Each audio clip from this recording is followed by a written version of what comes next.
আল্লাহর কসম করে বলা, যদি শেখ হাসিনা গায়ে হাত দেওয়ার চেষ্টা করে, আগে আমি আসাদ আলী জীবন দেবো, আমি আগে জীবন দেবো, তারপর শেখ হাসিনা গাঁত হাত দিতে হবে। শেখ হাসিনা দেশে উন্নত করছে, ও আমাদের দেশের মাও।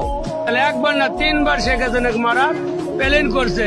আল্লাহ যদি না মারে, জীবনে কেউ মারতে পারবো না।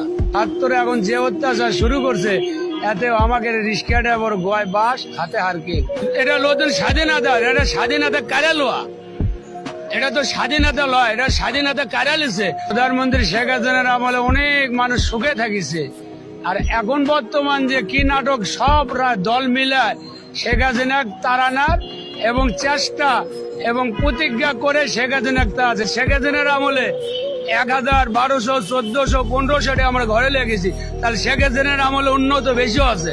আগে ভালো ছিলাম, এখন তো আর আমরা ভালো নাই। কেন নাই? যে দেশে বৈষম্য আন্দোলন শুরু করছে ছাত্র সমাজ, কিন্তু ছাত্র পক্ষ তো আমরা আছি থাকার পরে, কিন্তু ছাত্র এখন যে অত্যাচার শুরু করছে, এতে আমাকে রিস্কা ড্রাইভার গয় বাস হাতে হারকে, যেটা সত্য কথা।